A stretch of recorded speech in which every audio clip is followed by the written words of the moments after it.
Welcome to the Shamrock Quilt Studio. Today I'm going to demonstrate how to apply the dropped diamonds to our double wedding ring quilt.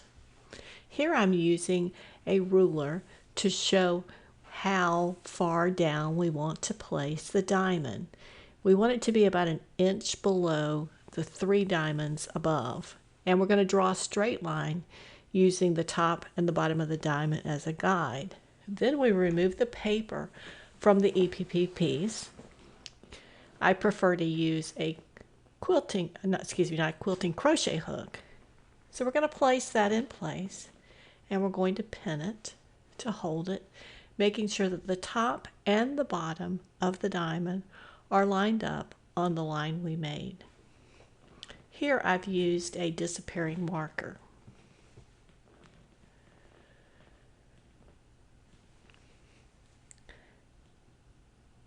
We're going to start our sewing with a knot from behind the fabric we're adding, and I'm starting over on the right side of the diamond, right in the corner.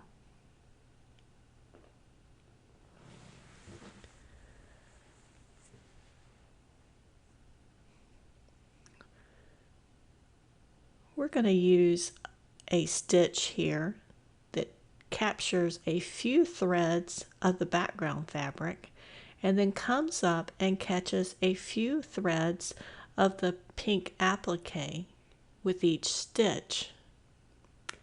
We're going to pull these snug so that the applique piece is going to pull close to the background piece and stay in place.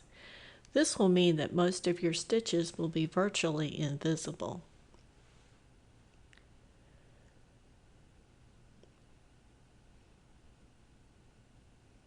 We're going to continue this all the way up the first side.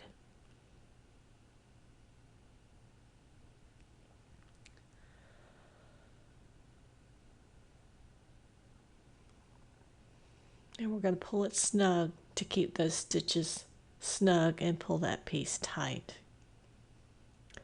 As we approach the first corner, which is going to be the top of the diamond, to make sure that it stays in place and doesn't pull away, we're going to take one stitch on the right side of the point and then take a second stitch right on the left side of the point, and this will hold it very snug in place and give you a crisp corner. Then we're going to continue that same stitch right down the second side of the diamond. Here I'm using a couple of different tools to push any stray threads back under that applique piece so they don't peek out in your finished product.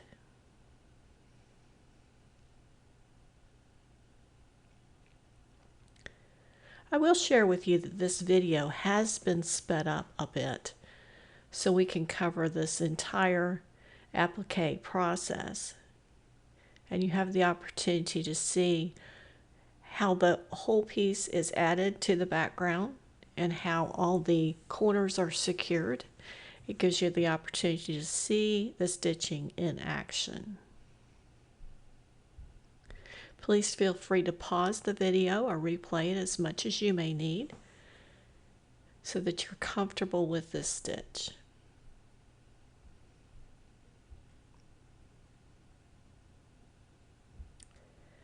As we approach the next corner, we're going to repeat the process of one stitch on each side.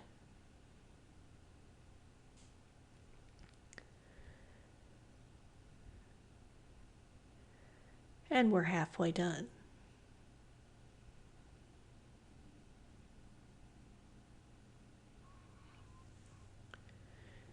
When you're appliquing on a large piece of fabric like this, it is going to be a little challenging to wrestle all that fabric and be able to hold it where you need to get your stitches placed. Smaller projects that are appliqued would be much easier to manage.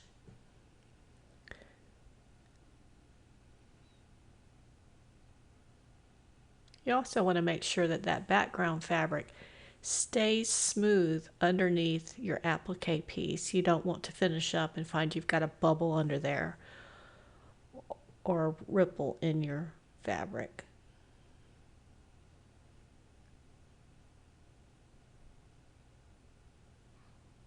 And if your thread gets tangled around the pin, remove that as you need to.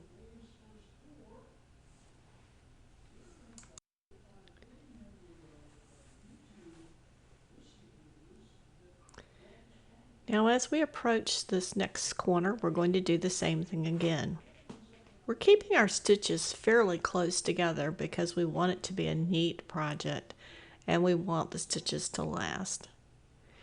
As I discussed before, usually anything smaller than 1/4 of an inch would be sufficient. I find that on these stitches where you're trying to accomplish an invisible stitch, that you want something a little bit smaller. So something on the order of 1/8 of an inch would be better. And if you're working with really small pieces, you're going to want to stitch even smaller. Also, if you're trying to maintain the shape of something, for example, if you were trying to applique a circle, you would want to make sure that those stitches were fairly close together so that it can maintain the shape of the fabric that you are trying to applique on. And we're almost finished. This is the last side. And just a couple more stitches. And when we get to the end of this point,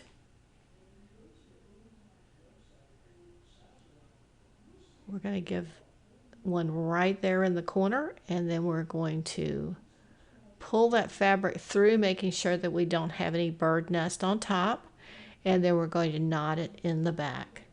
I hope this has been helpful for you to see how it's done. Please like and subscribe. We'll see you next time.